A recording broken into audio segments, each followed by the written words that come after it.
میں قلم کا جہاد نہیں کہہ رہا ہوں، زبان کا جہاد نہیں کہہ رہا ہوں، بہت کر چکے ہم، بہت کر چکے قلم کا جہاد، بہت کر چکے زبان کا جہاد. اب ان کا علاج سوائے اس کی کچھ نہیں. اگر مسلمان نوجوانوں میں قوت ہے تو اٹھ کر ان کا گلا دبا دے.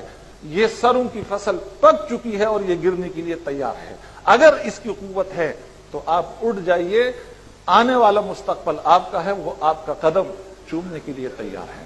اگر یہ قوت نہیں ہے، مسلح جہاد کا نام نہیں لیتے، تو میرے بھائی کچھ بھی نہیں ہوگا، کچھ بھی نہیں ہوگا. اب ہمارے ڈاکٹر صاحب کے پروفیسر صاحب کی بات چل رہی تھی الیکشن پر اور فلاں پر. میں اس میں پڑھنا نہیں چاہتا، لیکن عرض کرتا ہوں کہ پارلیمانی جمہوریت، اس کو آپ چاہے اسلامی جمہوریت کا نام دے دیں، چاہے قرآنی جمہوریت کا نام دے دیں، لیکن بقول اقبال جمہوریت ایک طرز حکومت ہے کہ جس میں بندوں کو گنا کرتے ہیں، تولا نہیں کرتے. اس میں گنے جاتے ہیں لوگ. اس کے ذریعے سے یہی کچھ ہوگا جو ہو رہا ہے. اور پروفیسر صاحب سے بہت ادب کے ساتھ میں عرض کرتا ہوں، اگر ان وڈیروں کو، ان جاگیرداروں کو یہ محسوس ہو کہ جماعت اسلامی کے ذریعے سے ہم اقتدار کے دروازے تک پہنچ سکتے ہیں، خدا کی قسم یہ کل آپ کے دروازے پر کھڑے ہوں گے. یہ کل آپ کے دروازے پر کھڑے ہوں گے. اس مصنوعی جمہوریت کے ذریعے سے مجھے معاف فرمائیے، یہودیوں کی ایک سازش یہ ہے کہ کچھ ایسی اصطلاحات ہمارے اندر رائج کر دی ہے جس کا مفہوم ہم خود بھی نہیں سمجھتے. بہت خوشکن قسم کے الفاظ میں لپیٹ کر وہ اصطلاحات ہمیں دی گئی ہیں اور ہم اس کو استعمال کرتے ہیں، لیکن اس کی حقیقت سے ہم واقف نہیں ہوتے. اور مجھے معاف فرمائیے کہ ان میں سے ایک جمہوریت کی اصطلاح ہے. آپ اختلاف کا حق رکھتے ہیں، یقیناً اختلاف کرتے ہوں گے، میں صرف اپنی رائے کا اظہار کر رہا ہوں. تو خلاصہ یہ کہ اس اتفاق اور اتحاد کے لیے، چاہے وہ جماعتوں کے درمیان ہو، چاہے وہ افراد کے درمیان ہو، امت کے اندر ایک تو جہاد کا جذبہ بیدار کرنا ہوگا. دوسری بات یہ کہ امت کے اندر جو منافقت مجموعی لحاظ سے آ چکی ہے، اس کو ختم کرنا ہوگا. اور تیسری چیز، ایثار کی ضرورت ہے اتفاق اور اتحاد کے لیے.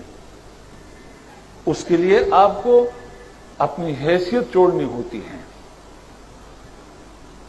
اپنی حیثیت چھوڑنی ہوتی ہے، تب پھر امت کے اندر اتفاق اور اتحاد پیدا ہوتا ہے. یہ اہل علم بیٹھے ہیں، آپ حضرات بھی بہت سارے ہوں گے. حضرت نبی اکرم صلی اللہ علیہ وسلم کی دنیا سے تشریف لے جانے کے بعد حضرت ابوبکر صدیق رضی اللہ تعالی عنہ پر امت جمع ہوئی.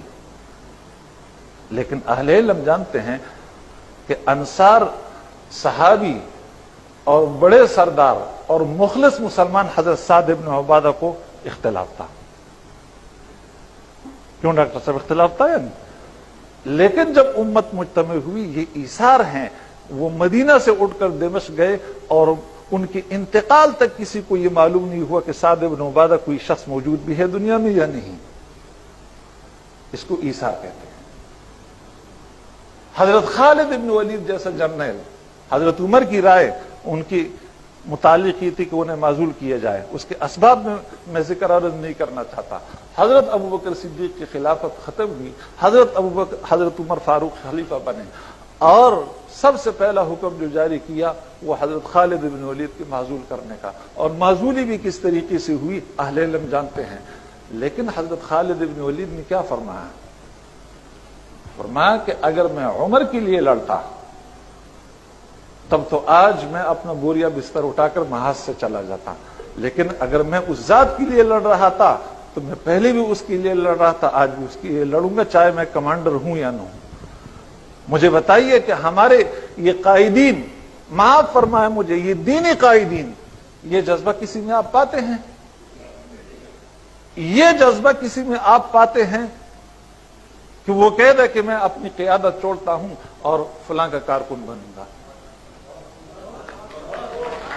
یہ چیز اگر موجود نہیں تو تب پھر کچھ نہیں ہو سکتا ہے. پھر یہی کھلونے ہیں اور انہی کھلونوں پر وقت گزارنا ہوگا. اس لیے مجھے پرچی دی گئی کہ وقت مختصر ہے، میں اپنی بات ختم کرتا ہوں. لیکن ایک بات آخر میں عرض کرتا ہوں کہ یہ الیکشن کے ذریعے سے یا جمہوریت کے ذریعے سے پروفیسر صاحب فرما رہے تھے، میرے دل میں پروفیسر صاحب کا جتنا احترام ہے آپ اس کا اندازہ نہیں کر سکتے، اس شخص کی خدمات اور سب کچھ.